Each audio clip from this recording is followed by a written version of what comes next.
আসসালামু আলাইকুম এভরিওয়ান, আশা করি সকলেই ভালো আছেন। আজকে আমি আপনাদের সাথে শেয়ার করব, আপনারা যারা নতুন ফেসবুকে কাজ করতেছেন তারা অনেকেই জানেন না যে আপনার ভিডিওতে কোনো ভায়োলেশন আসছে কিনা বা ফেসবুক কমিউনিটি কোনো কপিরাইট আপনাকে দিচ্ছে কিনা।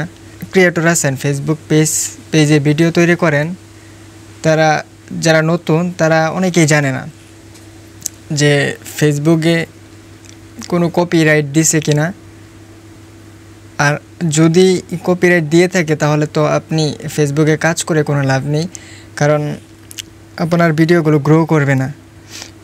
সেজন্য আপনি প্রতিদিন না হলেও সপ্তাহে একদিন হলেও আপনার ফেসবুক পেজটাকে চেক দেওয়া উচিত যে আপনার ভিডিওতে কোনো ভায়োলেশন আসছে কিনা বা আপনার পেজে কোনো কপিরাইট আসছে কিনা, ভিডিওতে কোনো কপিরাইট আসছে কিনা। চলেন আমরা চলে যাই আমাদের ফেসবুক পেজে এবং দেখিয়ে দিই আপনাদের প্র্যাকটিক্যালি কিভাবে আপনি চেক দিবেন যে আপনার ভিডিওতে কোনো কপিরাইট আসছে কিনা। আমি আমার ফেসবুক পেজে চলে আসলাম। ফার্স্ট অফ অল আপনারা দেখতে পাচ্ছেন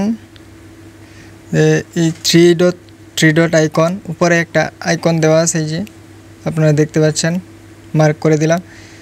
দেন আপনি এখানে ক্লিক দিবেন, তারপর নিচের দিকে স্ক্রল করবেন, সেটিংস অ্যান্ড প্রাইভেসি সেখানে ক্লিক দিবেন। নিচের দিকে স্ক্রল করে আপনারা সাপোর্ট অ্যান্ড ইনবক্স সেটাকে খুঁজে বের করবেন। হেল্প অ্যান্ড সাপোর্টে আসলাম, দেন সাপোর্ট ইনবক্স এখানে ক্লিক দিবেন। দেন এখানে দুইটা অপশন আছে, একটা হচ্ছে আপনার রিপোর্টস অ্যাবাউট আদার্স অ্যান্ড আরেকটা হচ্ছে আপনার ইউর অ্যালার্টস, যা আপনার ভিডিওতে কোনো কপিরাইট আসছে কিনা সেটা হচ্ছে এটাতে চেক দিবেন। এখন আমি এটার ভিতরে ঢুকতেছি, ইউর অ্যালার্টস এই অপশনটার ভিতরে ঢোকার পর যদি আপনার কোনো ভায়োলেশন থাকে অথবা কপিরাইট থাকে তাহলে আপনার ভিডিওটা এখানে শো করবে।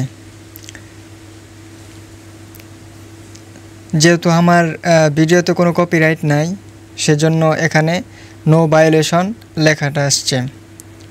এবং thank you for helping keep Facebook safe for everyone.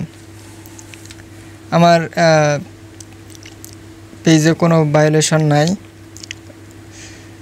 তো আই থিঙ্ক আপনি বুঝতে পারছেন যে কিভাবে আপনি ফেসবুক পেজটাকে চেক দিবেন যে আপনার ভিডিওতে কোনো কপিরাইট আসছে কিনা।